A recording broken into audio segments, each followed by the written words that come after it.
एक भिखारी भीख मांग कर गुजारा करता था। रोज सुबह उठकर अपने रास्ते की ओर चला जाता था। ऐसा ही भीख मांगते मांगते 26 साल बीत गए और वह भिखारी बूढ़ा हो गया।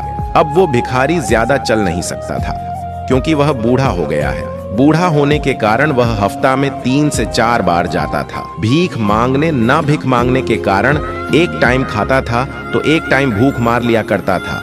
ऐसा ही 4 साल और बीत गए। फिर वह भिखारी बहुत कमजोर हो गए और वह ज्यादा चल नहीं सकता था। ऐसा ही एक दिन फिर निकल गए अपने मंजिल की ओर। भीख मांगने चलते चलते एक गांव आया। उस गांव में एक राजा रहता था जिसका नाम मासूम शर्मा था। उसके पास बहुत धन था लेकिन कोई अपना नहीं था। आखिर क्यों नहीं था? यही हैरान कर देने वाली बात है दोस्तों। जब वह भिखारी पहुंच राजा के पास भीख मांगने के लिए, तभी वह राजा भिखारी से कहता है, क्या आप मेरे एक बात मानेंगे? भिखारी ने बोला, हाँ बोलिए महाराज।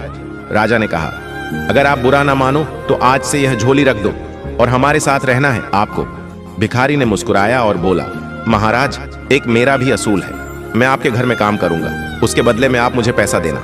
राजा ने कहा, ठीक है, और सुनो कल से टाइम पर आ जाना।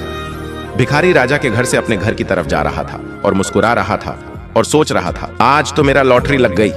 फिर वो घर पर गया और सारे बात अपनी बीवी से बताएं। उसकी बीवी बहुत खुश होने लगी। भिखारी सोचा, कल सुबह उठकर जल्दी जाऊंगा। जब वह भिखारी सुबह उठा और राजा के घर गया, राजा ने उसको काम बताया और वह दिल लगाकर करने लगा। ऐसा ही 5 साल और बीत गए। भिखारी बहुत बूढ़ा हो गया था।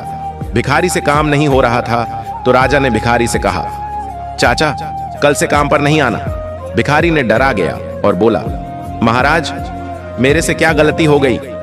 आप काम से क्यों निकल रहे हो?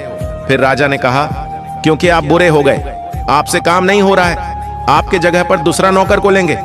फिर भिखारी ने फूट फूट कर रोने लगा। राजा ने उसको चुप कराया और उसे कहा, क्यों रो रहे हो? आपको काम से निकले हैं, दिल से नहीं। हर महीने पैसे आकर ले जाना। यह बात सुनकर भिखारी ने चौंके, फिर आसमान की तरफ हाथ उठाकर खुदा से दुआ मांगने लगा। ए खुदा, कैसी तेरी खुदाई है, एक भिखारी के जिंदगी के सफर कैसा बनाया।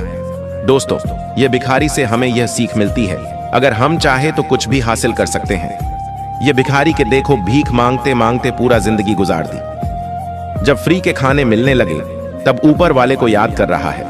इससे पहले ऊपर वाले नहीं थे। इस भिखारी की तरह नहीं बना है हमें। ऐसा इंसान बनना है जो सबको ख्याल रखे, खुद को भी, माता पिता को भी ख्याल रखें। आज के लिए इतना ही दोस्तों, फिर मिलते हैं एक और नए वीडियो के साथ। तब तक के लिए जय हिंद, वंदे मातरम।